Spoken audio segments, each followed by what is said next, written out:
Well, good afternoon. I'm honored to stand right here today alongside one of America's finest, Admiral Brad Cooper, Commander of U.S. Central Command. We just had a chance to spend a couple of hours together, better part of 2 hours, going through the entirety of this operation, Operation Epic Fury. And Admiral, I want to thank you for everything you do and your incredible leadership, for your dynamic thinking, the way you're attacking this problem set on every level. In just days of Operation Epic Fury, you and your team have delivered nothing short of devastating, precise strikes, taking out the better part of Iran's Navy, making it combat ineffective, neutralizing missile sites and launchers, and establishing total dominance over the skies we fly over and seas we fly over. Our forces are executing with unmatched skill, and the mission is advancing decisively. This is the kind of no-nonsense, results-driven warfighting that America demands.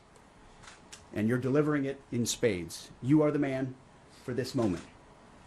Admiral Cooper, on behalf of the President, the Department of War, and every American watching, I want to thank you for the outstanding job you and CENTCOM are doing. Keep pressing the fight, and we are with you all the way. A few thoughts before I hand it over to the Admiral for an update. Iran is hoping that we cannot sustain this, which is a really bad miscalculation for the IRGC in Iran. You see, there's no shortage of American will here. We remember and honor our fallen, those 6 that we will soon welcome at Dover, who gave everything for their country in this mission. We remember them. But we remember them by rededicating ourselves even more fervently to this mission. Our commitment to our mission objectives only increases as our advantages continue to increase. We've got no shortage of munitions. Our stockpiles of defensive and offensive weapons allow us to sustain this campaign as long as we need to. Again, our munition status only increases as our advantage increases. Our capabilities, we have only just begun to fight, and fight decisively. Having a chance to hear from Admiral Cooper. If you think you've seen something, just wait.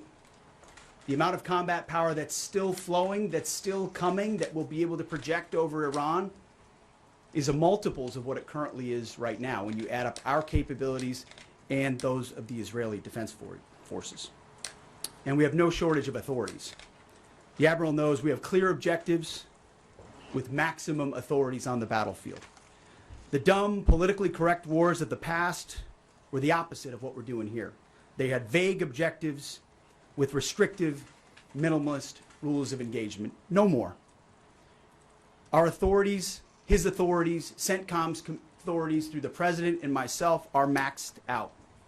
Our capabilities are overwhelming and gathering still, as are those of our Israeli partners. Our munitions are full up, and our will is ironclad, which means our timeline is ours and ours alone to control. As long as it takes to ensure the United States of America achieves these objectives. And as we flow more forces, and as we flow more capabilities, and as our munitions, as we're flying over the top, have even more devastating effects, we set the tempo, we set the timeline, led by the commander on the ground. Our ear is to the ground to listen to Admiral Cooper. What he needs and what he needs, he will get. We are built for this fight, and we are in it to win it. And we have the right commander in the lead. So I'll now hand it over to Admiral Brad Cooper to give you an update right here from CENTCOM. Admiral.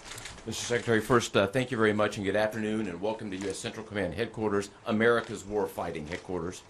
It's great to be here alongside the Secretary and representing the more than 50,000 men and women in uniform currently executing Operation Epic Fury. So, Mr. Secretary, first, thank you very much for your leadership and support and the very clear vision and objectives that you've given us to allow us to use overwhelming force against the Iranian terrorist regime. And thanks to all of you for attending today, and welcome to Tampa. We are now starting our 6th day of a historic mission to eliminate Iran's ability to threaten Americans. We are, if I could channel my inner Navy officer, we are at full speed ahead in executing orders given by leadership in Washington. The President and Secretary Hegseth have been crystal clear in their expectations, and we are at a high level of execution. As described by the Secretary and earlier this week by me, U.S. combat power is building as Iranian combat power declines. Our air dominance allows us to hit Iran's center of gravity with overwhelming power and reach. A couple of examples. In just the last 72 hours, America's bomber force has struck nearly 200 targets deep inside of Iran, including around Tehran. And in just the last hour, U.S. B-2 bombers dropped dozens of 2,000-pound penetrator bombs targeting deeply buried ballistic missile launchers. Notably, we've also struck Iran's equivalent of Space Command, which degrades their ability to threaten Americans. Then, if I just look back over the last 24 hours of the operation compared to where we were at start, ballistic missile attacks have decreased by 90% since day one. Drone attacks have decreased by 83% since day one. Having said this, we remain vigilant. Our strikes against the Iranian Navy have intensified. You may have heard the President say just a little while ago that we have sunk or destroyed 24 ships. That was true at the moment. We're now up over 30 ships. And in just the last few hours, we hit an Iranian drone carrier ship, roughly the size of a World War II aircraft carrier, and as we speak, it's on fire. The President gave us another task, to raise or level Iran's ballistic missile industrial base. So we're not just hitting what they have, we're destroying their ability to rebuild. And so as we transition to the next phase of this operation, we will systemically dismantle Iran's missile production capability for the future, and that's absolutely in progress. This is going to take some time, but our forces are well supplied, as the Secretary said, and we are absolutely ready to prosecute this mission decisively. Our combined joint forces have relentlessly destroyed Iran's air defenses over the past few days, and they've continued hunting for more systems to kill. Our air defenders are operating at the very top of their game. I couldn't be prouder, shoulder to shoulder with our partners in the region in many cases, providing the most integrated air defense network in Middle East history. We are fighting to win. Through combined U.S. and Israeli combat power, we will continue decimating Iran's ability to project power outside its borders. And if I can just conclude by saying a strong salute to the brave men and women who are out on the pointy edge of this, really doing exceptional work. I just couldn't be prouder, and I know the American people share in that same pride. So thank you very much. Absolutely. And with that, we'll take a few questions. Yeah, right here. Sir, appreciate it. Admiral, I wanted to ask, or Mr. Secretary, the Ukrainian president said today that the U.S. has asked for specific capabilities to deal with Shad drones, Iranian drones. And you guys talked about what you asked for, and has there been any surprises from Iranian capabilities that you guys have seen in the past 6 days? Go ahead. We're very familiar with Iranian's capabilities, and as you might imagine, we planned for it right from the outset, and I feel good about what the plan was. Like any good organization, we adjust as necessary to meet the environment, and we've made those appropriate adjustants. Absolutely. Right here. Thanks, Secretary Hegseth. I had two for both of you. One, was an American pilot shot down today in Iraq? And two, I've heard reports that there's enriched uranium stored in Isfahan. I've also heard reports that there's not a lot of bombing there. Is that on purpose? Do we believe there's enriched uranium there? And would we ever send special forces to secure it? As CENTCOM pointed out, that those reports of an F-15 being shot down are false. As you can imagine, Iran is doing everything it can to peddle in lies, deception, and inflation of numbers and reality, mostly to propagandize to their own people, right? They've shut down the internet. They're hoping they can convince their own population that they're having success. One thing one of their leaders said recently is that 500 Americans have been killed, they claim. These are lies. The lies will continue. CENTCOM will continue to debunk those lies. So, and as often is the case in conflict, first reports are often wrong. As it pertains to nuclear material and things like that, one of the objectives the President has always said is that Iran will not have a nuclear bomb, nuclear capabilities, but we would never disclose what we will or will not do inside operational plans. So Admiral Cooper's got a plan. We're working that plan, and targets will be struck or not struck according to what we want to achieve. Yeah, right there. Secretary Hegseth, the President said earlier today in an interview that he would like to have a say in who's the next leader of Iran. Is this an expansion of your military objectives? Do you view it that way? And additionally, you spoke earlier today about how previous leaders have drawn resources from our hemisphere to the Middle East. Mm-hmm. How do you avoid that? Well, there's no expansion. Ultimately, I think the president's having a heck of a say in who runs Iran, given the ongoing operation we have. So there's no expansion in our objectives. We know exactly what we're trying to achieve. I think today's a great example of what this War Department is capable of doing. I was just in another part of Florida today where we announced, America's counter cartel conference. 18 countries coming together from Central, South America, and the Caribbean, coming together to fight cartels. That is something that is ongoing.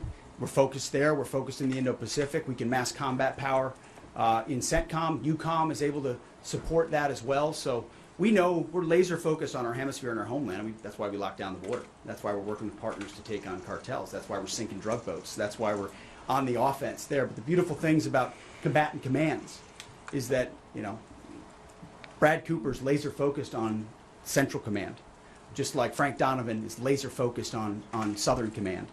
We can do both. That's what a global power can do. Ultimately, this issue of Iran's nuclear pursuit and their unwillingness through negotiations to stop it was something President Trump has said for a long time needs to be dealt with. And after 47 years, he's doing something that no other president was willing to do. And we're doing it overwhelmingly, and we're doing it decisively, while also in other parts of the globe having the desired effects. I mean, take, for example, what we displayed yesterday, the Iranian ship in the Indian Ocean, sunk by Indo-PACOM, another combatant command, who coordinated with us in order to make that happen. So America's reach is global. Our focus here, though, these missions are narrow, they're scoped, and Admiral Cooper is well on his way to ensuring that we reach those objectives. Right here, yes, sir. Howard Ullman, both condolences for the troops killed. The Ukrainians are talking about providing low-cost interceptors, given their experience. Is that something that the Pentagon is looking for? And Admiral Cooper, can you walk us through a little bit about how effective the Lucas drones have been, what kind of targets they've hit, and how much that's helped, given that they're low-cost alternatives to the more expensive Go ahead. Sure. I'm not familiar with the particular offer, but interceptors in general, we've had a number of new capabilities being fielded. Obviously, I'm not going to talk about it from an operational perspective of what those are. But I think you have seen over a period of time us kind of get on the other side of this cost curve on drones in general. If I just walk back a couple of years, you remember what you used to always hear, we're shooting down a $50,000 drone with a $2 million missile. These days, we're spending a lot of time shooting down $100,000 drones with $10,000 weapons from ours. So that's one aspect. But Lucas, indispensable, as many of you know, and if you don't know, this was an original Iranian drone design. We captured it, pulled the guts out, sent it back to America, put a little Made America on it, brought it back here, and we're shooting it at the Iranians. Good targets. Good targets. Absolutely. Right there. Thank you so much, Secretary. President Trump, in his first speech after the launch of the Operation Epic Fury, he addressed Iranian people and he said that there is going to be a time for you to come out, but it's not now. Stay home. It's not safe. I want to know if there is a timeline for that you're going to urge Iranian people to come out, how that is going to play out, and how are you going to protect the protesters. You know that they're going to be shot probably, as we witnessed in January. That's what happened. How are you going to protect and support the protesters? And Admiral, I have one question for you. How are you going to minimize the civilian harms? We have a lot of evidence that the Basij units, IRGC commanders, they are now gathering in schools, in hospitals, in purely residential areas because their headquarters are bombarded, they are ruined, of course. So how are you going to protect the civilians while you're attacking the IRGC people hard? Thank you. I would just say on the protests, obviously the Iranian people showed a lot of courage in those protests, and we saw the Iranian regime was revealed for what it is in the way they reacted to that. The world saw that. No one's done more than President Trump to reopen the opportunity for those who want a free Iran to do so. Ultimately, it's common sense, as he said up front. Don't go out and protest while bombs are dropping inside Tehran and elsewhere. So there will come a moment where he determines, or they determine, that it's the time to seize that advantage. But there's a lot of things we're doing and the Israeli military is doing targeting those individuals who are targeting those who protest. The more you do that and you erode their will and you erode their capabilities, the more you create an opportunity for people to boldly stand up. Yeah, I would just reinforce the point, we're targeting the people, or we're targeting the headquarters and the people who are targeting the protesters, first and foremost. I'd also just double down on the president's comments that he previously made to the people.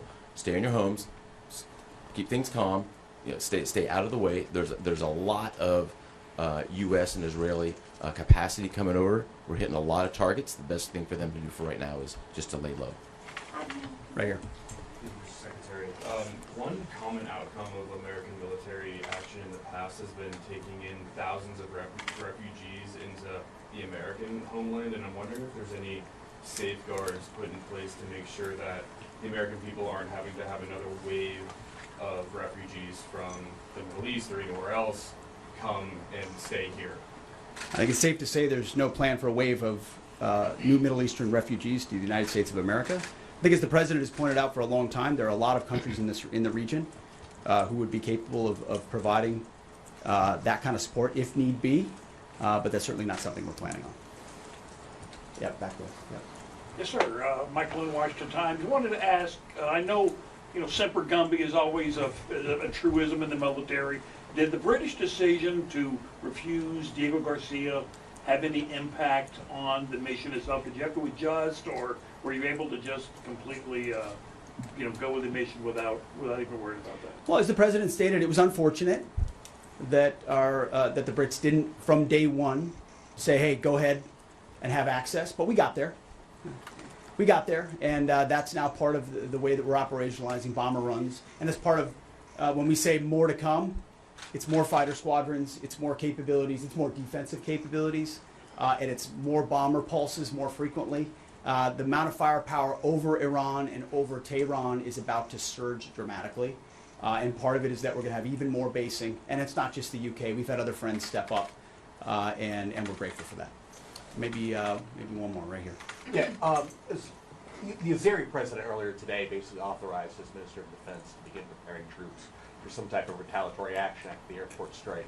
As the Department of War and CENTCOM been working on deconflicting with the Azeri if they were to move in or attempt something in retaliation?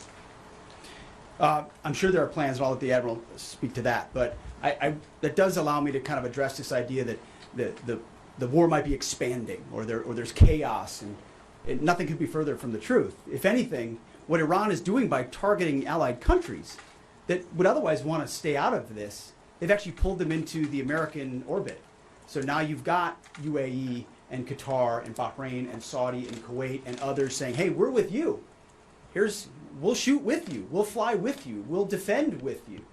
We'll allow you more basing," and other a lot of which we can't talk about and won't talk about. But it's actually firming up the unity of the resistance in order to focus exactly where we need to. So this idea that it's expanding or going, no, it's actually simplifying in a number of ways exactly what we need to achieve and how we'll achieve it. I don't know if you anything I to add to that. won't get ahead of policy in terms of what we might do. What I will point out is this is now the 12th country that Iran has attacked. 12 countries, and it goes right back to the Secretary's point. Those 12 countries are none too happy, and I look forward to working with all the partners who are willing to join us in this. And I would just close by saying, Mr. Secretary, one more question. What is your message to Americans who are concerned about security here at home with the change-up that we're going to see at the Department of Homeland Security? well, I think Christy Nome did an excellent job over there securing our border and keeping us focused on threats, and the President making a change. We all serve at the pleasure of the President. I'm sure Mark Wayne Mullen will do a fantastic job. He's been a friend of mine for a long time. But Christy did a great job setting us up for success. So I don't have any concerns about whether or not the homeland will be covered down on.